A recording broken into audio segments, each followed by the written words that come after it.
$6 million for the 20-year solution, and then bingo, we go to mechanical plant or something like that, which is another 10 years, at least 15 million, 20 years more. Or does the $10 million investment to put in a wetlands for a 50-year solution, assuming A, B, C, and D? First of all, you got to get a permit. You got to go through EPA for that. You got to do all that work. I know it's hard to do, but get the permits, all the excavation. I figured 20,000 truckloads of dirt out, and then how many thousands of truckloads back in. But anyway, all those calculations, is it worth it? Is it a 50-year solution? Then I think it's what these guys want to do. That's what I want to know. Is it a solution? It's something I don't think you'll ever know with EPA or DEQ. It will change. You know, in 20 years, they may say you can't dump in the river. I don't. And then we have the problem all over again. What's the solution? We are in a wetlands, or lagoons are right by a wetland, so you can't go up there. I guess, does the council want, Jim, to do maybe another month study and rank numbers and give more data? Is it a possibility to use the lagoon system in conjunction with a storage system and the irrigation system? That's something that could be certainly looked at. And I guess what in my mind, the council needs to know is what the cost might be to put the numbers to it, because it's going to, in the end, it's going to be numbers, one system versus the other. And I guess how much should we consider putting more money into more numbers? We've got numbers now. We know what they are. We have Cal's proposal. Has a lot of good, things that probably need to be looked at. DEQ has told us that the system that they've designed will give us what we need to continue to permit as it is today. Right?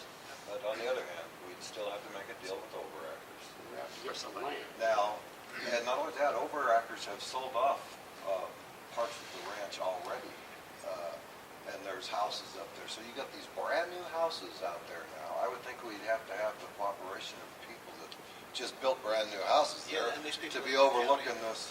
Huh? They live in the county. And they live in the Yeah, and it is in the county. Problem. Yeah.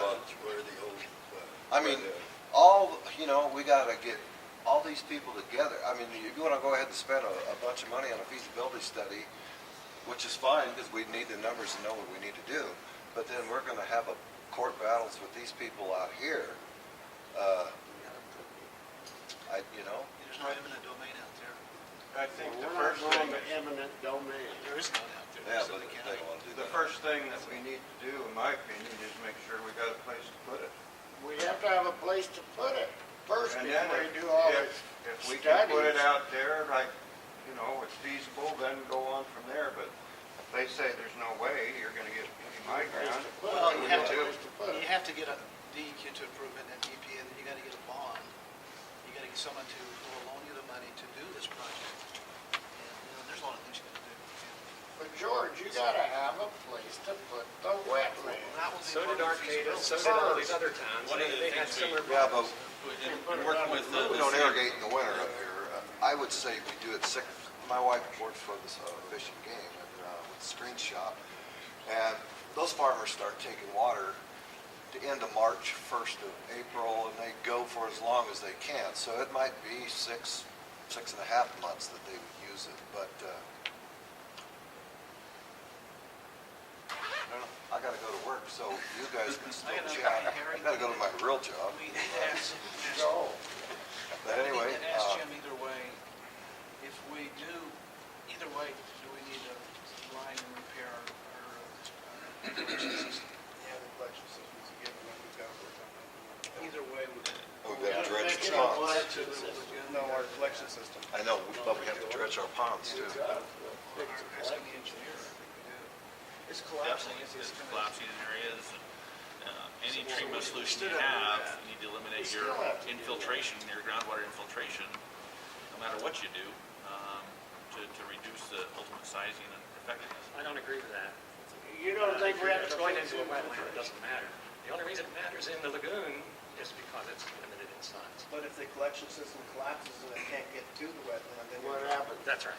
And That's and all if we have a wetland, if we're bringing in 500,000 gallons a day of infiltration, we'll have to store that and irrigate with it. So the ponds that we need and the fields that we're irrigating on have to be that much So bigger. the pond is smaller. That's right, those are the calculations I used. We have about 1 million gallons a day during that time, those 5 months. That's 100 million gallons. Now that's 20 acres. Sure. So those are the calculations we have to make. You know, we can go through calculations ourselves too. The preliminary numbers we did were, it was much greater in sizing than what's represented. And I think as we look at it as engineers, there's regulations we need to fall within, such as the amount of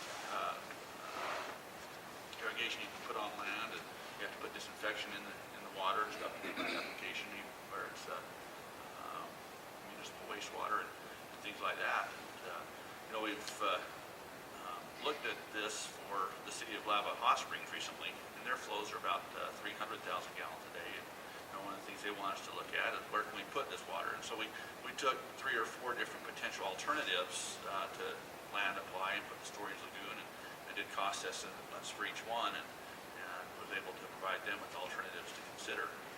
They passed a bond last August for about $11 million, I believe what it was. What do they do? They passed. What are they gonna build? They're going to build a winter storage cell and land application. How much? 11. Whether the, It was either 9 or 11. I my can't guess for remember. 10, What's that? my guess for 10 is pretty good. Yeah. Flows about 20% of what yours is. And so So they're, that means it rates to be about $55. Yeah, about $60 a month. Nationwide, you know, there's hundreds of towns that done this. You know, they have problems too. We're not disagreeing with that, but we gotta, first of all, we gotta find a place to put your wetland, which is a good idea. But where are you going to put it? That's what we need to And find out. then the second thing, how much does it cost? Those are the 2 criteria. Let's ask him how much, We're not arguing that it works or not, we know it works. how much property do they buy for the 300,000 gallons? and I'm thinking, I wasn't directly involved with that, or somebody else in our office, but I'm thinking it's about 120 acres. 120 acres. And then how much? 300,000. 300,000. Is that storage and? We gotta, That's storage and, yeah. what do we got, peak right now? Yeah. How many, we have 2 million peak? 2.5. 2.5 in Summer. the summer? Probably, yeah, 2.2 probably. That's a lot of land. You know, these are things we can put numbers to, and it's not a concept that's unfamiliar to us. And Hal done a lot of research there, and research is very good. And we can incorporate that into this feasibility analysis. It wouldn't surprise me if we went to DEQ and asked for an increase in the study grant funds to cover this aspect. They might be receptive to that. They have in previous studies and things we've done where they pay 50% of that. So it's just a matter of asking. They may say yes, they may say no, but they have done in the past increase that to accommodate additional aspects of the project. Well, I think, George, first of all, we need to know how much land we have to purchase, right? The area we're talking about, that would have a lot to do with it. That's the first thing we have to find out.